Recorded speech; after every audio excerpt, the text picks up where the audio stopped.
Welcome, everybody. You've tuned into Digital Cracker Barrel, now in its 5th year, and episode number 9 of Hatch Tales Unknown. And we're working on a series here. For those of you that have been around, most of you have been around to see this. We're inventorying and going through the collectible issues, over the arrow flap issues from the 50s and 70s. And tonight we'll be on Lodge 125 and through 169. We have a good mix of flaps and stories to tell. And also, I do want to let you know that in preparation of this show, I've been in contact with several people on the call that were knowledgeable in different areas. Rob Cutts, and I think we contacted Roy Weatherby on part of it, and been in touch with John Sneed on a couple of Louisiana issues, and James Flatt for a couple of Alabama issues, and James told me that he was in touch with Eric and Greg Sweatman about it. So we have a good mix of input into what's going on here from some of our favorite folks on the call.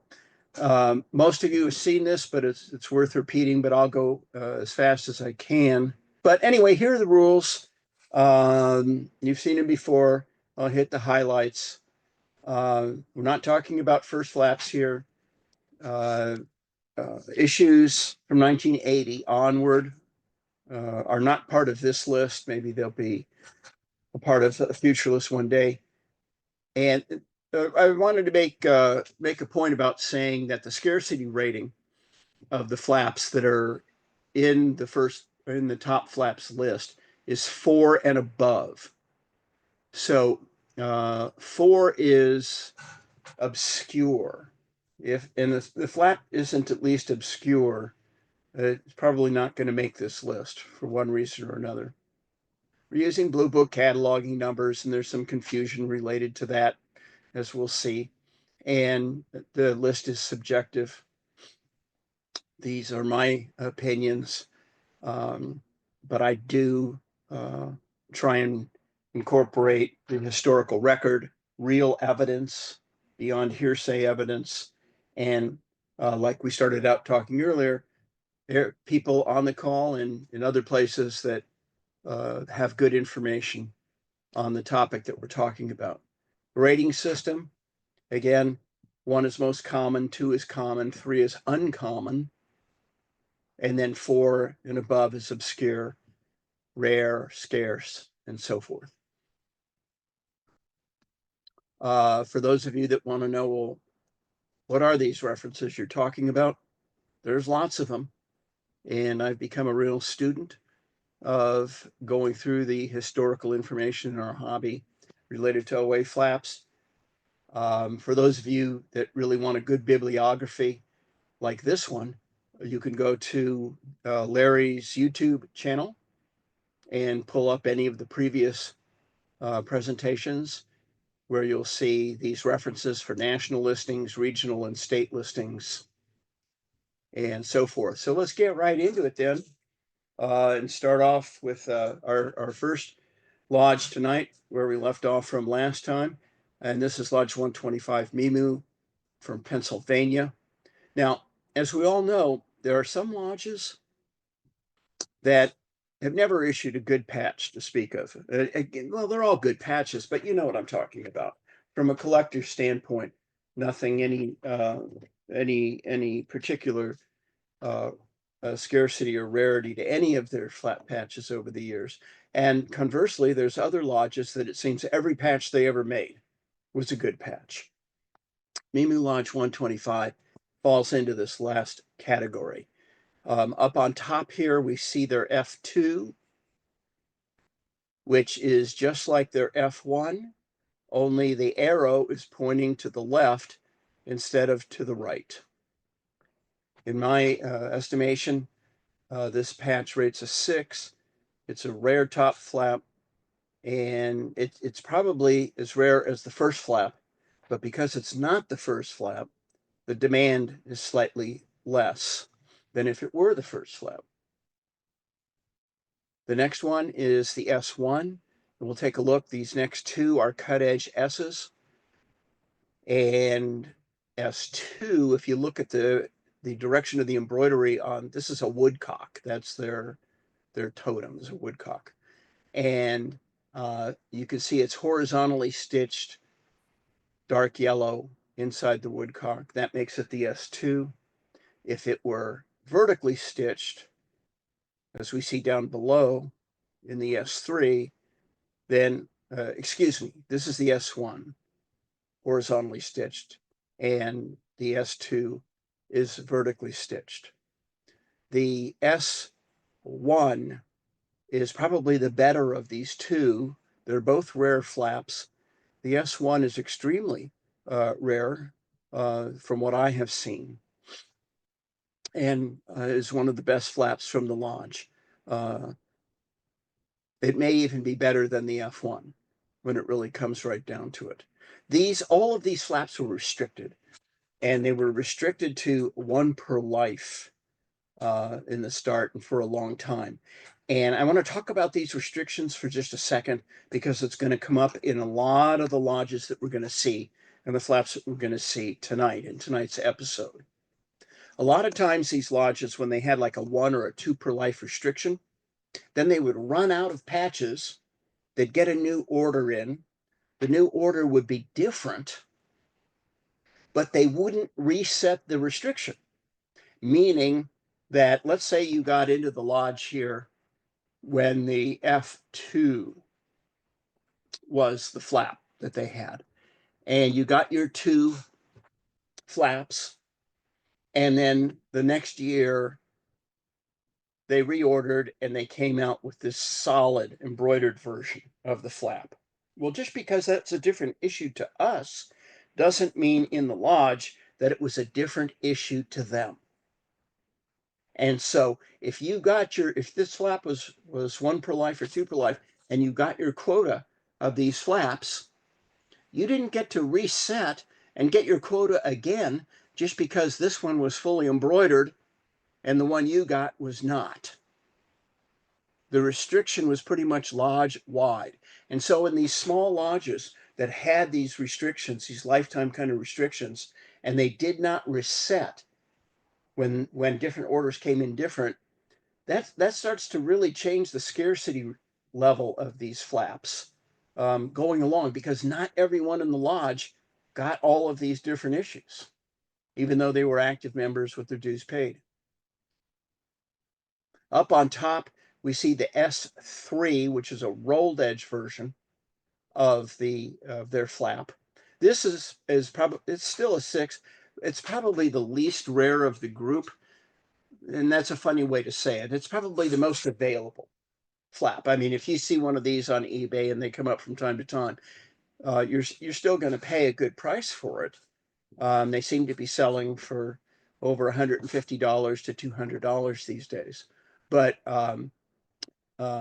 it's still the most available of all the issues that we're looking at. And then this one in the middle, the S4 with the flat rolled edge here, and the background is very silky looking background. This came out right at the end before the lodge merged in 1971. And this seems to be the rarest flap of them all. It's a pretty rare day that you see one of these come up on eBay. And in my estimation, it's actually better than the first flap. Moving down over here to Lodge 126 from Illinois. This is a flap that had a lot of gear-shaped flaps. They were made by the Gear Company, all in this basic shape. And this one that we're looking at now, the so-called F1, at least by Blue Book standards, was listed as the first one back in the 90s, 80s, and 1980s, 1990s. And then the thinking changed on this lodge. And they thought that the orange twill background one was really the first flap, not this white twill version of it. Some people have said it's a fake, although it's not cataloged as a fake. in oaimages.com. If it were, I guess it would be a ZF 0.5 to fit into the system that's there already. But I'm showing it here because in the first flaps book, we show the F2, the orange twill background flap. Whatever this thing is, real or fake, I don't know. It's still a pretty good flap. Moving on, we've got another flap up on top here from Pennsylvania.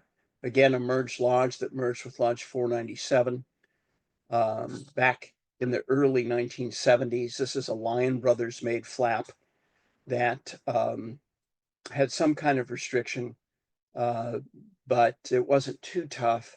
But this issue in particular was a tough one to get, and back in the day, and it has a sort of a unique look to it by the two-tone background and a diagonal like that, and I've rated it a 4.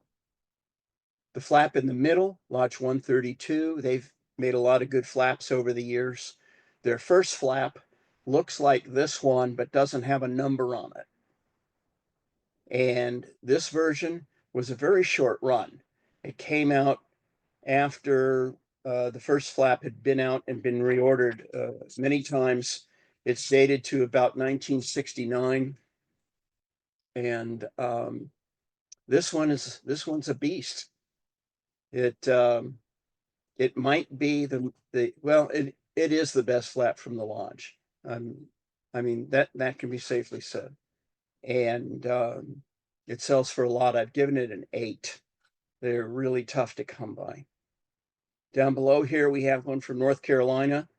This is a great design flap that they used they used this design for many issues. They had an F and S's and then put BSA on the bottom and stuff. All of their flaps and their solid embroidered flaps and their twill flaps after the first one that have this design got traded around. They're not particularly tough to get, but this was a vigil flap, the one with the yellow border. And not only was it a vigil flap, it wasn't their first vigil flap. It was their second vigil flap. Their first vigil flap looks just like this, but it has a gold mylar border to it. This one just has a yellow border to it. Whatever the restriction was or how they went about giving out these vigil flaps to their vigil members, I do not know. But this one just never seemed to get around much. It seems to be about the best of the bunch, and it was only used for a very, very short period of time.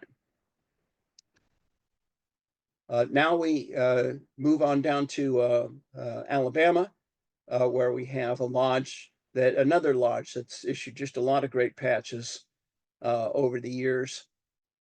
Lodge 135, which is, I know we have members on the call right now that this was either their lodge or a predecessor lodge to where they are now.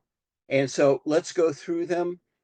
It's a little bit tricky. The design in the center, the lodge members call the crazy rabbit. So it's a totem design that I'm sure has a very interesting story to it. But I actually haven't heard the story to what it is. I just know what it's called. And they issued 2 cut edge flaps. The S1 looks like the one we're looking at here. This is the S2, and the S1 is wider, as you can see down below when we get to the rolled edge S's, that the rolled edge S's are wider. They're about, I don't know, at least a 1/4 of an inch wider. But this S2 is narrower than that, and it's a tough one to get. Some people have said that it's as good as the first flap, and some other people have said they actually think it's the better of the two between the S1 and the S2. The rolled edge S's, many runs of the rolled edge S, and they all came back with slightly different details to them.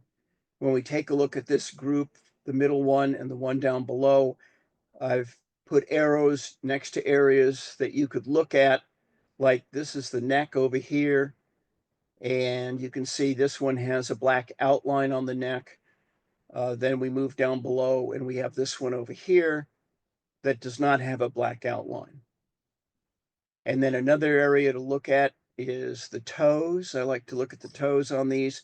Some of them have separate toes, as we can see in the middle, and some of them have the toes embroidered and all clumped together. And then one of the more interesting things we were finding out over the weekend is that the area where the tail is, the outlining of the tail can be different on these different flaps. And so a lot of small details to look at. I've sort of lumped, when it comes to the rolled edge flaps, I've treated them as a group, S3 through 5, all having rolled edges. When I go through the Blue Book listings on these rolled edge S's, I think it leaves a lot to be desired on the Blue Book listings. And it's hard to identify. They're just hard to identify. The local collectors have sort of agreed on how they collect these, and they collect them sort of the same way. But for our purposes on a national level, some people would actually say, you know, these guys are just really varieties of each other. They're an S3 because they're a rolled edge, and they've got different varieties to them. And so however you view that is okay. It's a good flap to have, and you'll run across different ones as you go collecting. And you look at other people's collections, you'll see a variety of different ones of the S3s through 5. Moving over to Lodge 137 in Texas. Many of you know that Lodge 137 was originally spelled differently than the final spelling. The final spelling has two N's. I think it's pronounced Kalane. And the original spelling for the lodge was with only one N. And they issued a couple of flaps with the one N right at the beginning. This is one of the older flaps in the whole country. And this is F2 that we're looking at. F1 also has one N, but the F2 is a good flap by itself. This is the F2B we're looking at here. And if we had the F1, what we would see is the beak. We'd see many small differences, but the beak is particularly different. On the F1, it's short and triangular, and the F2s have this longer, thinner beak that curves a little bit. Now, this is a legitimately good patch and a rare flap, but one of the problems is that this flap has been faked multiple times over the years. And I count no less than 4 different fakes. And because the design is so simple, the fakes look pretty good, I guess, unless you really know what to look for. You have a good picture guide like the one I'm showing you to look through. And you have to compare, because when you find a real one of these, it's a keeper to get one of these. And it sells pretty well. And the fakes are, you know, there's nothing to them, and they're not valuable in any way, but it's hurt the value. Lodge 137 did issue a Brotherhood and Vigil flap once upon a time in 1973, and it was a real departure from their previous flaps, which were quite simple, that just showed the raven on a white background. And this is the S4, the multicolored S4 with a flying raven. These patches, the ones I have seen and the ones that I have, are numbered on the back. It was one per life for Brotherhood, and you didn't get an extra one if you were Vigil. It was just one per life, and you got it when you were Brotherhood. They used it for several years, number of years, and never went back to this flying raven design again until many years later. a quarter century later, in 1998, they started making some patches with flying ravens and other things. Down below over here, this is one of those flaps. It's from a lodge that most people don't consider to have good patches or valuable patches, and that's Lodge 140. I will not venture a pronunciation for this lodge. It's a long name. You can take a crack at it yourself, but I'm sure if I tried to say it, I would get it wrong. But this is the first lodge name for Lodge 145. What we've got over here is what amounts to an event patch back in the day. It says Fall Convention on it. Now, I think these were given out like one per person at that particular event, and they were celebrating the 50th anniversary of the Order of the Arrow. And a lot of lodges celebrated the 50th anniversary of the Order of the Arrow. And they came out, many flaps came out with a 50 on them, like this one did, or the dates, or the letter L, Roman numeral 50. And most of those are pretty good, and most of those got listed. But this one has what I like to call forbidden language on it. And the forbidden language is Fall Convention. And once that got put on the patch, that kicked it into a different category. And it became an event patch of sorts. But it was listed anyway. It got listed in Blue Book in 1996 for the first time. Before that would have been 6 years before event patches ended up getting listed. And now people don't make those kinds of distinctions at the same level. This is it's a 4. It's not one of the great rarities, but if you're going to have a patch from Lodge 140, this is a good flap to get. And their chapter flaps are even better than that. They had several chapters. The one on top, Kishiwaki chapter, issued a couple flaps. Then down below they had Sauk chapter. These date to the 1950s in one fashion or another. And when they come up, they do pretty well. People like them. The top one is a classic cut edge F, and it's very large. You can see here on our pictures that the flaps are shown to scale against each other. And you can see how much bigger the F1 is than the F2, which is like a mini flap. And they're both pretty cool. And they're better, both flaps are better than the first flap from this lodge, as is the bottom one, the Sauk chapter, also better than the first flap from this lodge. I don't know if they were restricted, but being chapter patches, the membership was less for the chapters. Sticking with Illinois, Lodge 143 is another one of those lodges that's issued a bunch of great patches over the years. The top one is the F2. It's a cut edge, it's oversized, and notice the black outline around the arrowhead over here on the F2. The F1 looks just like this one, only the outline is red on the F1. And the F1 is a big time patch and sells for a lot. The F2 is a pretty rare patch itself, and it does well when it comes up, but they come up occasionally on eBay, and you'll see them around.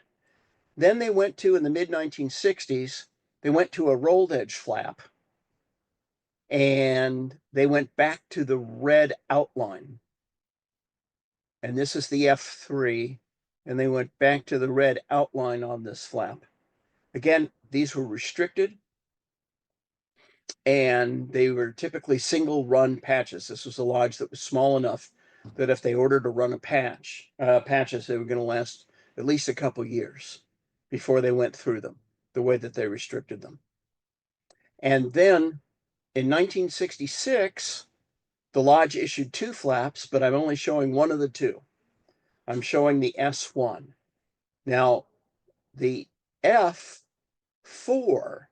was also issued in 1966, And the F4 looks just like the F3 with a rolled edge and a black outline again on the arrowhead. That's what makes it an F4. And that became the trading patch when they made that one. And they went to the solid embroidered one, which they deemed to be a restricted flap. And this version of it, the S1, the one that's 125 millimeters wide, it's fairly wide, and it has different color trees and so forth. This is a rare flap. It was hard to get. It was restricted. People wanted it. They weren't around. When they reordered this flap, they reduced the size of the flap to a more standard Lion Brothers shape and size, and the colors changed a little bit. And when they did that, then that became the new trading patch again, and they were easier to get. Lodge 145, and most of their flaps are pretty easy to get. But this one was the 35th anniversary flap, and it was 1 or 2 per member at the event that it was issued in 1971. And it's probably of the rarest of them, of any of their flaps, would be this anniversary flap, because it was so limited in its use. Down here, Lodge 146, another great flap. This one's from Wisconsin. And so they had an S1 that looks just like this flap, except this little tree trunk right there. On the S1, the first version of this, that little tree trunk is green, just like the tree. And then they reordered that, came out with this one, and they changed the tree trunk to brown. The browns are slightly different too. But the brown tree trunk means it's the S2. It's a rare flap, and it had a 1 per life restriction at the time. When this finally ran out, they got a rolled edge version of this flap, a little bit different size, and it was what we call Maritz shaped, although I don't think it was made by the Maritz company. And the original 1 per life restriction stuck with this flap in the beginning. And so those were really tough to get too. But then they reordered over a period of years the rolled edge S, and then they got easier to get as time went by. I think they might have even ended up dropping the restriction, like some of these lodges do after a while. Moving down here to Louisiana, Lodge 149 has got a bunch of great flaps. And it starts off here with the F2. This F2 is just like the F1. Here are the differences between this and the F1. The F1 has an even thicker upper border. On the F2, the top border is maybe about 50% wider than the sides. But on the F1, the top border is double the size of the sides. It's very easy to spot. And then also, if you take a look at the fletching of the arrows over here, and you can see on the F2, we have some dotted white lines and then a couple of white dots in here. And the F1 is noted by the fact that there's white lines all the way through dividing up the feathers on the F1. I think both of these flaps are similarly, have similar rarity to them. They're pretty good flaps, but of course, the F1 is going to see a lot more demand because people collect F1s. They also made a design like this called the F3, which with a rolled edge. And the lodge called these types of flaps the salamander flaps, because I guess they thought that looked more like a salamander than it looked like an alligator. In 1961, they went to a solid embroidered flap. This is the S1. This one was made by Lion Brothers. And this is a legitimately tough and very rare, extremely rare flap. They too come up from time to time. And they sell for a lot, but they still might be undervalued, given that they were only a single run. And they were issued one per year, but the patch was only around for a year. So you get into some of these restrictions, you sort of have to see, okay, well, how long was the patch used? If you have a one per life flap and it was used for 10 years, that might end up being easier to come by than a flap that was only one per year, but it was only used for 1 year. Those things ended up making a difference in terms of how they got traded. Down below here, we have the S2, a redesign of the S1. And this is a classic gear flap made by the gear company. So for those of you who are still trying to figure out, what do they mean when they say a Lion Brothers flap, or what do they mean when they say a gear flap? Well, these are two different patch companies. Lion Brothers was out of Baltimore, Maryland area, and was National Supply's official supplier of embroidered patches for the longest time. Gear Company was a private company out of St. Louis that did a lot of marketing all around the country to different councils, and they had different styles of looms and different ways of making patches, and they had their own standard shapes. So if you sent them a design, they were going to turn your design, they would do your design, but they'd sort of turn it into their shape, no matter what it was. Not 100% of the time. Sometimes both of these companies would make flaps that were different from these shapes. But when you see this shape of the S1 with the border rolled edge has a tie knot right here on the bottom right. This is a typical Lion Brothers flap. Let's back up and take another look here at the S2. And this shape is cut edge, although they did rolled edges sometimes, and Gear Company used this particular shape. This isn't, the S2 isn't the rarest of the group, but people like it anyway because it's such a cool looking flap. Now up on top, and here's one of these things, this is the same design as the S2, but what you can see is it's now more of a Lion Brothers shape, but it's not a Lion Brothers made flap. And you see these three W's stacked on the left-hand side. See that? Well, for years, they had used a patch like this, and the W's were spread out, one over here, one over here, and one over here on the right-hand side. And those were restricted. So they decided in 1972 to come out with a trading flap. And to distinguish the trading flap from the other flaps that look like this, that were not trading flaps, they changed the location of the three W's. Now, normally a trading flap is going to be a pretty common flap and wouldn't make it onto the Topps flaps list. But in this particular case, the trading flaps were traded around, spread out all over the country, real thin, and then they sort of evaporated. And if you're looking to find one right now, they can be had, that's for sure, but they're just seldom seen, the trading flap itself, and it gets a 4 and obscure. At the same time that they came out with the trading flap, they went to this highly restricted, colorful flap with the hanging feathers. This design was extremely popular and extremely tough to get. They were one per OA advancement, of course, meaning you got one at Ordeal, you got one when you made Brotherhood, and if you were Vigil, you got one at Vigil. So in theory, a maximum of 3 per lifetime, but at the different ranks. And the first version and the second version of these restricted flaps didn't have any W's on it. These are not thread breaks. In the design, they didn't have the W's and they're just not there.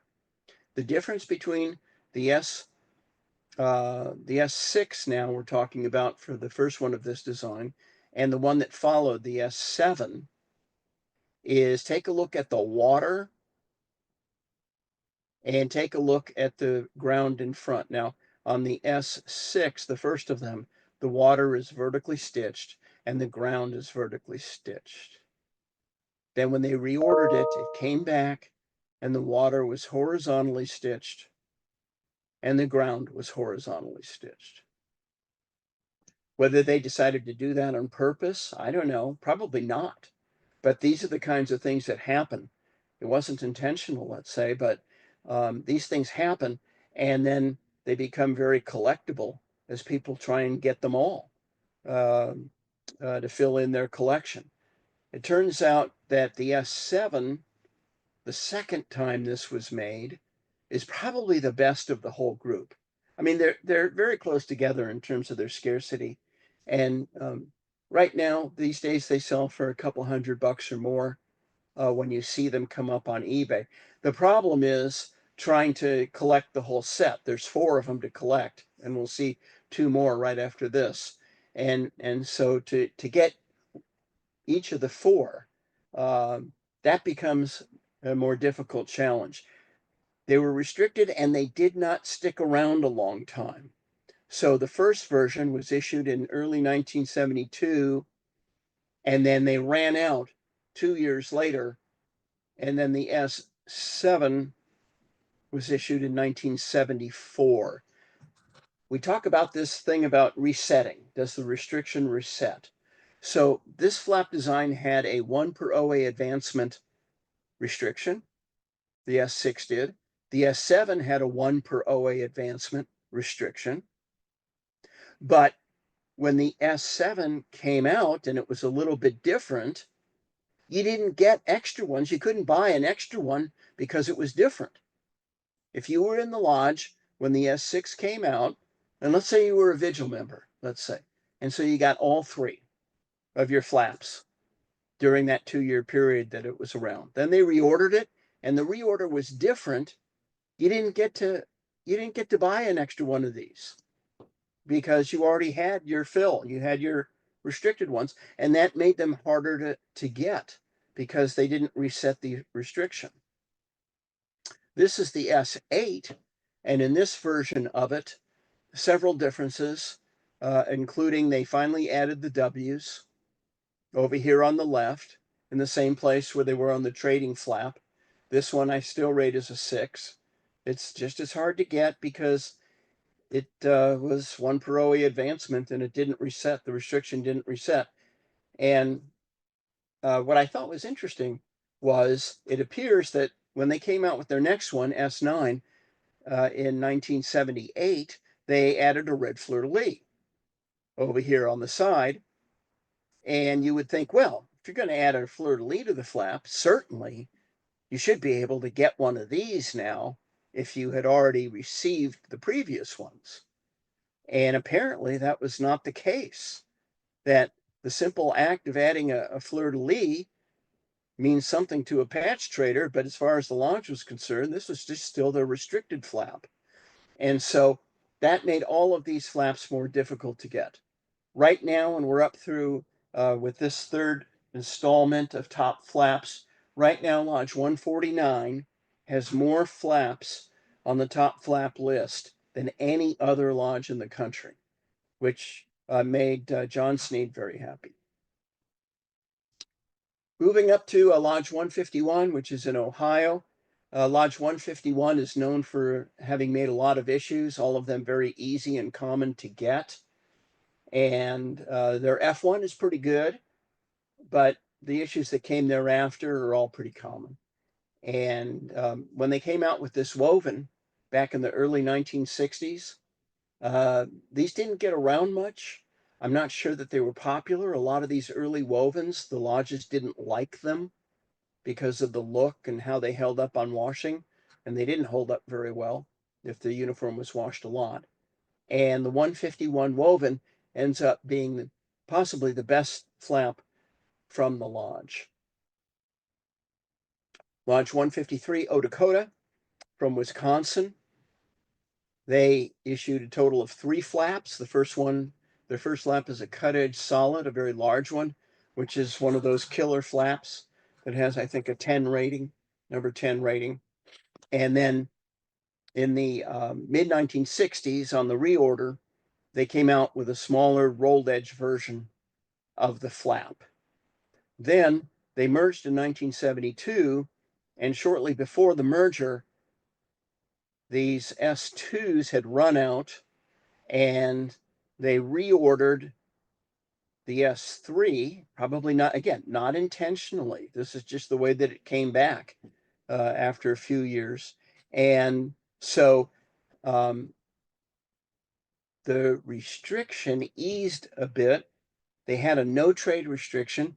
Some of those no trade restrictions were some of the toughest back in the day if they were strictly enforced. And so by the time the S3 came out, the no trade restriction was really not stringently enforced. And then when the Lodge merged, thereafter they had extras and they sold them off. So the S3 is just an obscure flap. It's a decent number today. But the S2 is really the rare one out of this group. Lodge 156 is another lodge that's issued a lot of great flaps over the years. And after their first flap, which was on white twill, had a buttonhole in it, very crude looking flap. And then on their F2, they went to this, the black background one with the snowshoes with a cut edge. And this was a very popular design, very cool looking design. And it was restricted to one per life.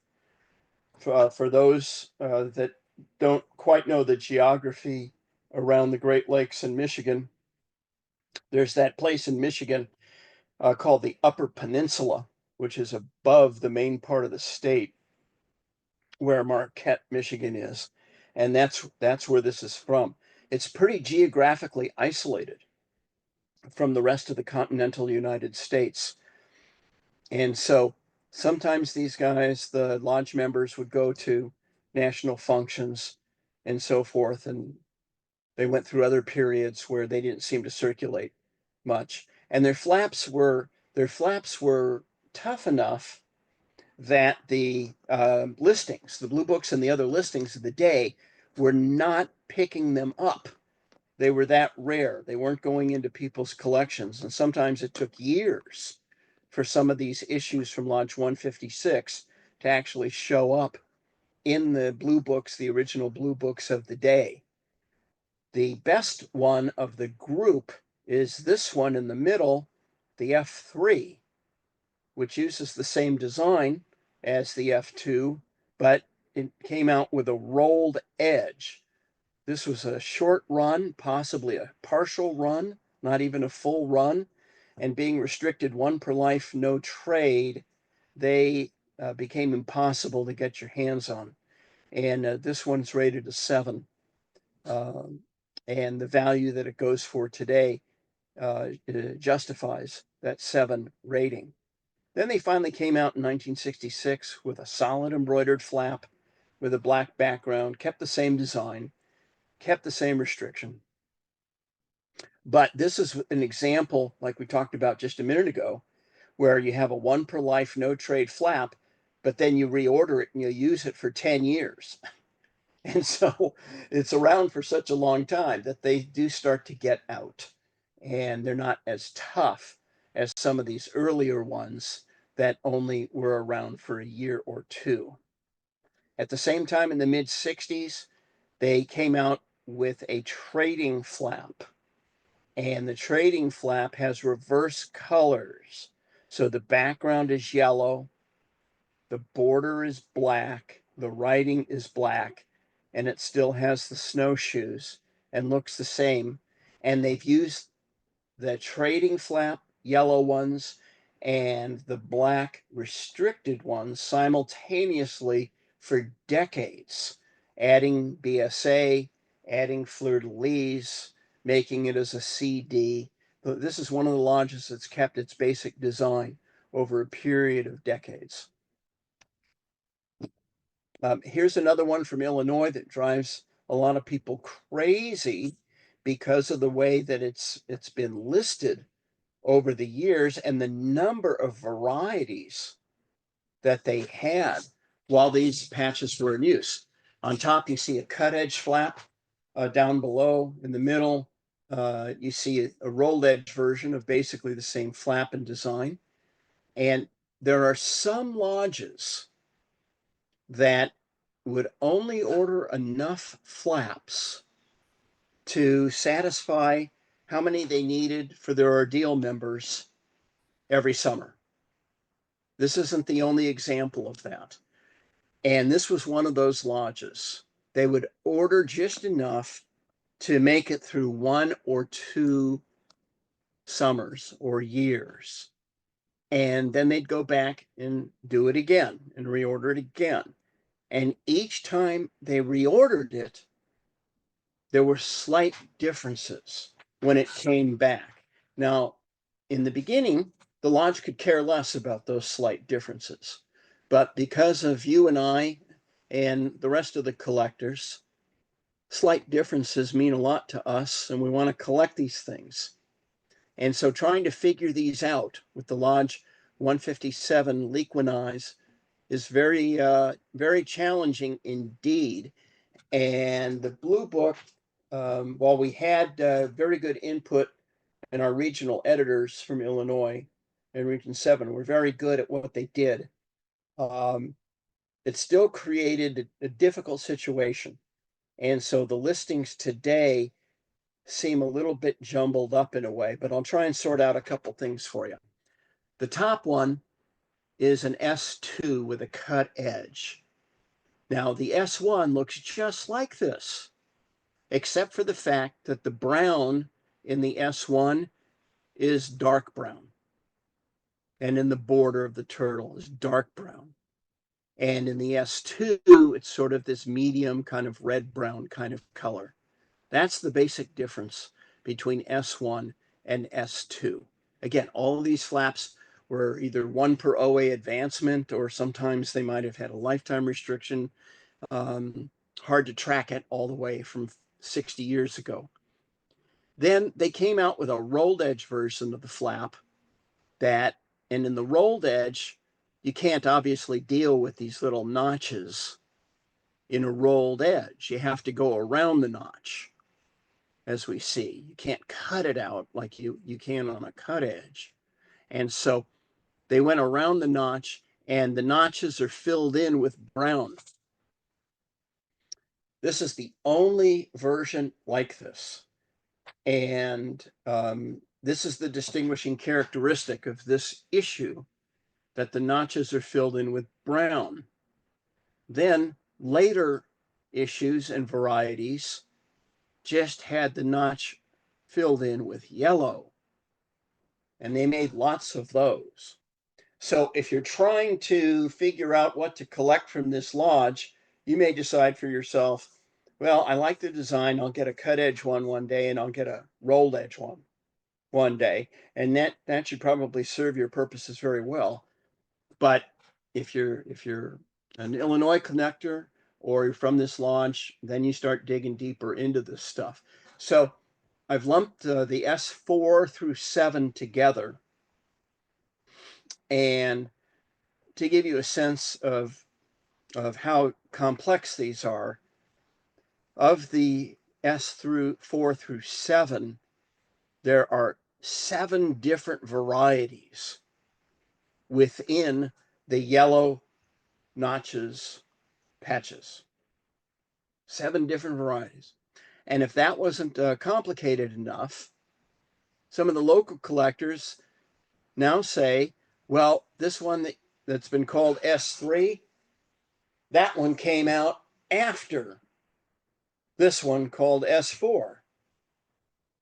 And so they want to change the numbering of how that gets done. So it's confusing from the start. I don't think necessarily anybody has it right. And now there's multiple numbers. This one that's S3, some people call this now the S4A. This one that's S4, some people now call this the S3. And if your head is exploding from hearing that, you're not alone. So that's the way it stands. Moving over to Arkansas, we see the Lodge 160. This flap is listed as F2 in Blue Book, and it's listed in F2 in First Flaps, but it was listed as F1 in Arapahoe. And this one is just a flat out error by Blue Book in first flaps that this yellow twill version of the Lodge 160 is their first flap, and it was correctly listed back in the day. And then the editors, the regional editors that came along after that decided, no, this was the second one, not the first one. And then there was a lot of discussion. Blue Book acquiesced to what the regional editors wanted. They changed the listing. Then First Flaps followed suit in changing the listing. And then lo and behold, it turned out, nope, it was right from the beginning. And so it's a mistake with an extra oops that goes with it.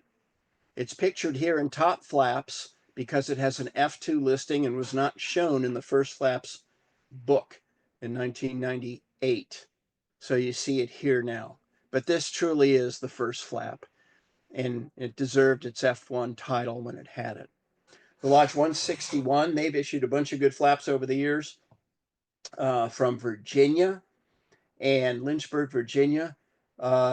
The S2 is a classic Lion Brothers flap that looks just like the S1, except the S1 has a cut edge, but otherwise looks the same. These are very, very tough. They had a per year restriction, like 1 or 2 per year or something like that. But the flap only existed for 2 years before they reordered it. So you take a 1 per year restriction and you have a flap that runs out in 2 years, and then they move on to something else, and then that becomes like a 2 per life restriction. And so very few of the members got more than 2 of these Lodge 161 S2s. Most of them only got 1. And then this flap was replaced in 1961 with a multi-colored version flap, as we see down here on the bottom. And this one has purple mountains. And note this pond right here in the front. They call this a pond. And there's 2 toned blue, a blue and a light blue. Okay, that'll mean more to us when we look at the next issues on the next page. But this flap, again, only lasted a year or 2, and it was so rare that when it came out, nobody saw that it came out before the next flap came out after it, which was the Lion Brothers version of the flap. And you can see when Lion Brothers took over and made the flap, they cleaned it up quite a bit. Let's go back to the first version of it on the S3. It's a rather crude design, but it's kind of a cool design, the way that it's done. And then no sooner had that one come out that they remade them at Lion Brothers, and these were used for a number of years. So this became the multicolored version, and a lot of people missed the previous one, and it never showed up in the listings anywhere. For years, it never showed up in the listings. And the final one, they went away from Lion Brothers. The stitching directions changed in the sky and in the water. And this came out in 1970, right before the Lodge merged. And this one was the last of the Lodge 161s. Cuckoo Cahoos from that. And they're all moderately rare. The Lion Brothers one is probably only obscure. It only gets a 4 because it was around for such a long time.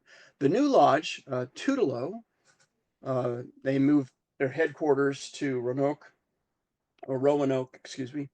And this one with the light gray border was for Vigil members. It has a fleur-de-lis. And this is, in my opinion, the best of the ones, Lion Brothers versions with this design, was the Vigil flap. Moving on to North Carolina, of course, we have a few North Carolina collectors on the call. And this lodge, Salagi, I think, you can correct me on that pronunciation, Lodge 163, has issued a lot of flaps over the years, most of them relatively easy to get. What makes them difficult to collect, however, and identify is that the small changes in the design, and you can see there's a lot of different little details in the designs. Small changes could amount to it being either a variety or an issue, and then they had different border colors at different times for different purposes and uses in brotherhood and so on and so forth. I've chosen to show in the top flaps list the F2, which is not the world's most common flap, but it's not the world's best flap either. These guys are around. It's not fully embroidered. The F2, it's the same design as the first flap, but around the country, this flap isn't so easy to find. It may be easier to find in North Carolina, but if you're on the West Coast or up in Chicago or whatever the case may be, this is a harder flap to get. And then it seems the best flap from the Lodge might be the first solid, the S1, which is the only one that ever had this light blue background. Some people think, you know, this may be the hardest flap from the Lodge to get of all of them.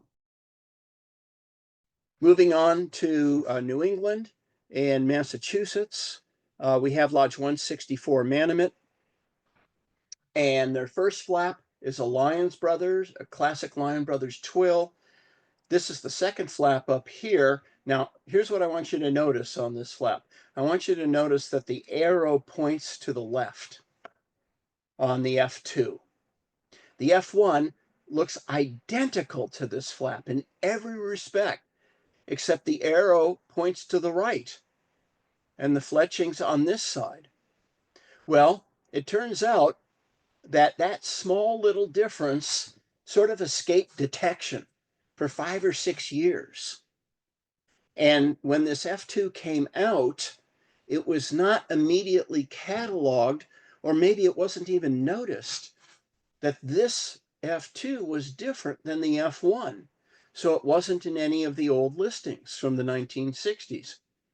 And then this flap came out that's called the F3, and it's a Lyons Brothers flap again, standard Lyons Brothers shape and embroidery, and it's got a completely different design, a gray twill flap and on an arrowhead design. And here's their totem, the sort of like bent tree trunk over here. And then they had this one over here on top, which has an S4 Blue Book listing, which seemed to satisfy everybody for the longest time. And then it turned out by going into the original listings from Region 1, Region 1 has some of the oldest issue listings of any region in the country that were all put together by a well-respected collector in Region 1 by the name of Demers. And in his original listing, lo and behold, he listed this flap as coming behind the first flap all the way back in 1961. But he didn't even list the F2. And so there was a mix-up. There was some kind of mix-up where we had the flaps listed out of order, and some of the flaps weren't even listed. And it screwed everything up in terms of our listing. So it turns out that this version, the white twill cut edge, was actually the third flap issued by the Lodge. And this one, the F2, was the second version of a flap issued by the Lodge. And this one, which is called F3, was the fourth twill flap issued by the Lodge. And in discussing this over the last weekend with some of our New England collectors on the call, who may have some comments on this during discussion, it's kind of like, wow, yeah, yeah, something got a little bit messed up with the order of how these were done based on what the historical record actually shows. We talked about some Lyons Brothers version. Some Lyons Brothers patches don't have that shape, that specific Lyons Brothers shape. And both of these two flaps, the F and the S, are examples of that. They're both made by Lyons Brothers, but they're clearly not the Lyon Brothers shape. This bottom one was the last one before the Lodge merged, and was not around for a long period of time. It was issued a year or so before the Lodge actually merged, and it was restricted to one per year, according to the 1971 OA Illustrated Patch Handbook. And it was a tough flap to get at the time and just didn't last very long. Moving on to Lodge 166 has had some good flaps. I'm going to show a couple of neat ones real quick over here. The F2 from Lodge 166 is just like the F1, except the F2 has number 166 written on it, and the F1 does not. The F1 looks just like this without the number. And this is a good flap. It was restricted 2 per life. And then in 1961, they decided to make it fully embroidered. And they came out with this fully embroidered version with this bright green tree. Notice the difference of the colors of the trees. Dark green on the F, bright green on the solid. This one was also 2 per life, but it didn't last very long. And the restriction did not reset. So apparently, if you came into the Lodge when this was current and you got your 2 per life over here, when the S1 came out, you didn't get another S1 or a chance to buy one because you already had your 2. It did not reset the restriction. That made all of these lodges that had lifetime restrictions that did not reset, it made all of them tougher to get as the issues came out. Now, this was out for one run, and then when they made the next run of the flap, they used the dark green tree. And they had several runs with the dark green tree. And the dark green tree is an okay flap, but it's uncommon maybe, but it's nothing compared to the S1 with the bright green tree, which is extremely rare. And a lot of people consider this S1 to be the best flap, even better than the first flap that was officially issued by Lodge 166. Notice this is the gear shape. This is a classic gear shape flap. And then they came out with the S3, again, a single run, solidly embroidered, vertical background, still 2 per life. The restriction did not set from above. And if you had one already, tough luck. You were out of luck. When the S3 came, after the S3 was done, after 2 or 3 years, they wanted a multicolored flap, and they ordered up this one up on top. And this one's called the green head because the eagle has a green head. And notice in the sky is very light blue, and it has some white clouds in the sky that are behind the W's. But when the Lodge saw this with the green head, they didn't want that. That was a mistake. And they actually sent these back to the manufacturer. But according to John Sneed's Louisiana OA guide from 2005, all but about 20 to 25 of these green head flaps were sent back to the manufacturer and destroyed. The 20 to 25 that were kept were distributed by the Lodge advisor to whoever. And this has become, it's a QS1. Some people would say, well, it's not an official issue. And the answer is, yeah, I guess so. But it's out there. And this is a really good flap. I mean, if it's rated a 9, and it would probably be a 10 were it not for the fact that it has this like weird part of the story where the Lodge advisor kept some instead of sending them back and then gave them out to certain people. They replaced this flap with the one below. They corrected the head, white-headed eagle. They reversed the colors in the sky, so it was blue behind the W's and white in between. And this one is still had the 2 per life restriction and is still hard to get. And this is will bring us to the end of tonight's look at top flaps. where we go to a couple of flaps up on top, the 168 chenille flaps, which I doubt that anyone on the call has seen. And they are extremely difficult. They're from the mid 1960s. They were designed for lodge officers or lodge chiefs. Don't know how many were made of each, but it really did happen that way. They used it as an officer's or chief's flap, and they're tens. They're just impossible to get. And finally, we'll wrap things up tonight with Lodge 169 from Columbus, Mississippi.